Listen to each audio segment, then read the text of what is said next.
Looking forward to what could be the next epic RPG. We've recently got a ton of information about Granblue Fantasy Relink, from new characters to how we will get new skills and upgrade our characters, so we've condensed all of that information here for you to enjoy. Something many of you may have been curious about is if you need to have played any other Granblue titles to enjoy Granblue Fantasy Relink's story, and in one of their streams they confirmed that even if you've never played a mobile Granblue Fantasy game, Relink's story was written for everyone to enjoy, so even though it will have some references to the mobile game, it is a standalone story. In addition to the single player campaign, we know that the multiplayer portion of the gameplay, where you will be able to group up with 3 other players, has over 100 quests to be completed. This hopefully means there should be a ton of content to go through even after the credits have rolled for that main story of the campaign. Within their stream, they did start off with a bang as they revealed a brand new character that they will be adding to the roster for the launch of Relink, and this character is all about being strong and punchy, which personally has become one of our more preferred playstyle these days, so this character might be one we add to our own roster. The great thing about Relink though is that each character has their own unique playstyle and mechanics when it comes to the gameplay, and the developers have explained a bit about Ghandagoza here,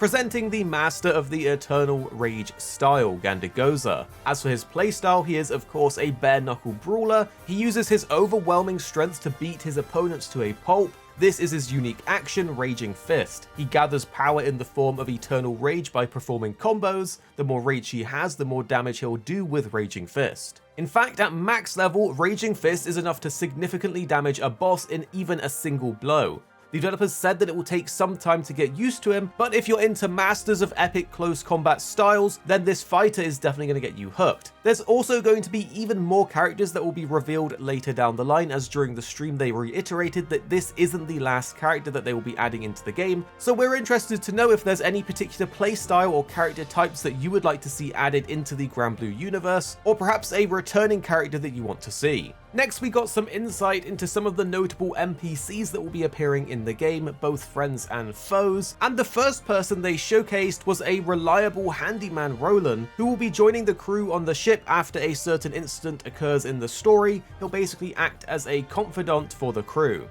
Then the developers went on to describe one of what we are presuming to be an enemy faction called the Church of Avia. Here's what they have to say about them. This is the mysterious organization known as the Church of Avia. For some reason, the crew's visit to Zega Grande has spurred them into a flutter of activity. Id, a swordsman who serves as one of Avia's 3 generals, he seems to be in the crew's way at every turn. Strangely enough, the girl traveling at his side bears a striking resemblance to Lyria. This is Lilith, the leader of the church. We know a lot of you are probably going to be fans of Lilith due to her character design, and in the latest trailer, we know what their intention will be in the game, and her goal is to cast open a gate to the astral realm. Then we got a look at some of the vendors and facilities that we're going to have access to in the town.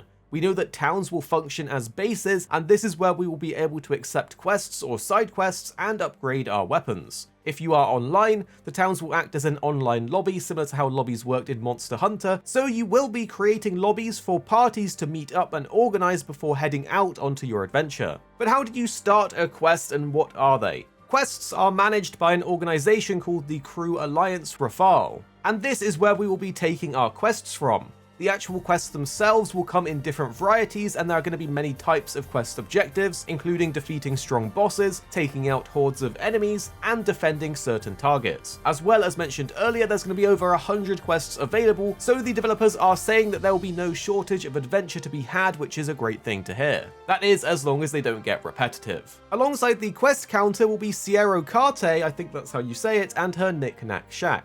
She is described as a trusty friend, providing us with treasure and sigil trading services. There was another spicy part of the stream where we got a closer look at some of the other characters that we haven't seen too much of previously. We will be going over them in more detail at a later date, but here is some gameplay for each of them and their updated description. Ferry, thrashing enemies from mid-range with her whip. Ferry and her pets provide a variety of supportive effects to allies. Vayne, a loyal knight who shrugs off enemy attacks with grand halberd swings. He also protects his allies with formidable defensive skills. Narmea, an ephemeral warrior who delivers captivating attacks as she switches between 2 stances, one for speed and one for range. Zeta, she's a feisty spear wielder who punishes foes with aerial combos. Perfect timing allows her to continue her assault, all before delivering a powerful finishing blow. Vase Raga, a behemoth of a Skyfarer who shrugs off his foes' attacks as he swings his massive scythe. All of these are looking pretty great, but which one do you think looks best? Narmayan might just be the one for us. The characters are of course important and great, but one of the best bits about an RPG is upgrading them and how the progress system works so that you can actually feel stronger. We got a closer look at some of these different systems and they are surprisingly looking a bit more in depth than we were expecting. The first system is Masteries. By leveling up your crew members, you'll be able to unlock each of their individual masteries, which is the name of the upgrade system found in Relink. Unlocking mastery nodes increases specific stats and opens up new skills and combat actions for them. The developers have said that to some degree it's possible to tune your character by focusing on particular node routes to get a boost to the stat that you want. You'll be able to upgrade offensive stats or defensive stats, meaning you will be able to create a character build in the way that you prefer. In addition to the masteries, one of the things we personally really enjoyed when we got our exclusive hands-on with the game are these skills and actions which are unique to each character and come with a variety of different effects. You can equip up to 4 at once, and having 4 skills adds a bit of spice to the combat and lets you feel like you have options available. Skills come in a number of different types, including damaging, healing, buffing, and debuffing skills. This means you can make your loadout to what's required to tackle a tougher boss fight or switch to more DPS focused things when farming more simple missions. But there is another additional layer of depth in the progression system, and that comes from the weapon and sigil system. During the stream, the developers mentioned that you can tweak your characters with a variety of traits by equipping weapons or accessories called sigils. Some will simply boost your attack or HP, while others may provide more specialized effects like boosting your stats after a perfect dodge or increasing your attack power based on your missing health. Weapons can also be upgraded at the blacksmith with the right materials, and each weapon has its own unique stats and traits. So, we're going to be hunting for those rare materials and weapons for our favourite characters, and there has been a ton of information around the game, and we want to follow it up with more videos going into more detail in the lead up to release, which is happening on the 1st of February 2024 for PlayStation and PC. Some of you may have missed the latest trailer for the game though, which shows off the primal and more of the game's story, so you should definitely check it out here, as this game is looking like it is possibly going to be something great if the developers don't mess it up in some quirky way. So here's the latest trailer.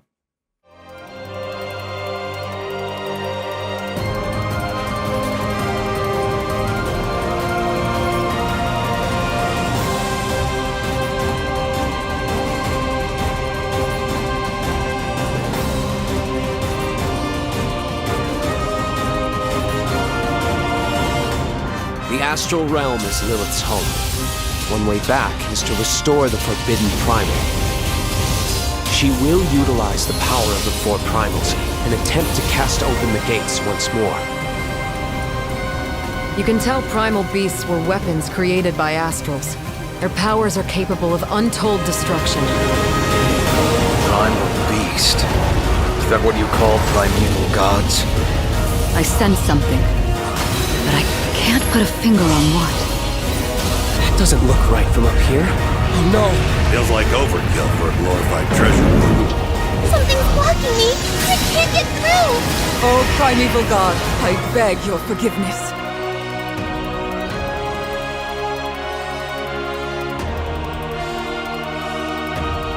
But fate set in motion can't be stopped. Deliver us from grief and sacrifice. Fulfill my salvation. The Hobbit! We've been through a lot together. Visited new islands, met new people. But you've always been there to protect me. I just wanted to say thank you.